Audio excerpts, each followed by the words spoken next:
Hello and good afternoon, Prime Minister Trudeau. I'm really excited for this opportunity and thank you for your time today. My question is, what are your thoughts about the implications about the debt recovery after COVID? Is there any hope for our generation to live in an affordable Canada? Oh, that's a great question, Wajeeha, and it's one that often comes up as we're dealing with COVID. There's a lot of uncertainty about, the short term. When is this going to end, and we're going to get beyond it? But what kind of impact is this going to carry with me into the job market, into my prospects of buying a house one day, into the future as so many businesses are challenging, as so many things are changing in the world, and that concern around, can we afford to do this?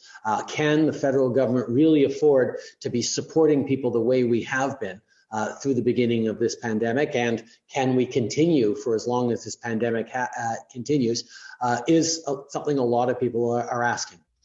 Let me be very straight with you. Yes, we can afford to continue to support people through this. And indeed, I don't think we could afford not to. Let me explain. First of all, we are lucky in Canada that decisions by our government and governments previous to us left us in one of the best fiscal positions of any G7 country. We have had an extremely low debt to GDP ratio. We had a lot of built up fiscal firepower that we had to set aside for a rainy day. Well, as we've all noticed, it's pouring these days, and we needed to be there. Combined with the fact that we have historically low interest rates, the pace of a healthy economy far exceeds the growth of a healthy economy far exceeds interest rates right now. So it means that the debt servicing charges that many Canadians remember from the 90s, for example, are simply nowhere near going to be as much. So in terms of long-term indebtment, there's a whole things that we shouldn't be too worried about. We need to be responsible. We can't just throw money away.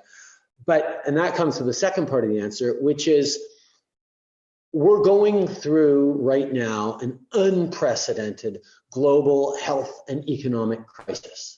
And you know as well as I do that people have lost their jobs who would want to work but simply can't work, either because their business or their job shut down and is no longer active in COVID, or they can't afford to go to work because they have loved ones at home who are particularly vulnerable to COVID-19 and they have to stay and care for them, or any other reason. So we have to be there so they can pay for their groceries, so they can pay for their rent, so they can care for their loved ones without having to either try and figure out a way to make money, by putting themselves and our health at risk under the table, or at risk of losing their homes, losing their financial stability, being in extreme food insecurity, and causing a real challenge for their medium and long-term future. On top of that, if we see small businesses across the country go under because of COVID-19, which wasn't their fault, it's going to be a lot harder to get the economy rolling again. A lot of people have compared the COVID situation we're going through right now to the situation World War II, 75 years ago, where there was just a real global economic shock. Now, the recovery from World War II was very different and in Europe as opposed to in North America. Yes, there was a lot of indebtedness everywhere. North America had to invest an awful lot to build all sorts of infrastructure necessary to support the war effort, but we didn't have the kind of infrastructure destruction or impacts physically in our communities, in our societies, that you could see in many European countries stuck rebuilding. So the recovery was faster and stronger in North America because we didn't have to rebuild from rubble, as did many parts of Europe, for example.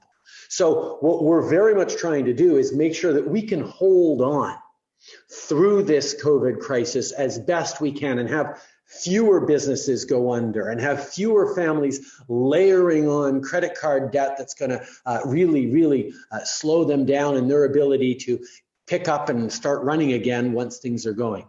So our decision to support Canadians for as long as it takes, as much as it takes through COVID is, and if we look at other countries, some that have done that, some that haven't, you can see it was the right decision to take.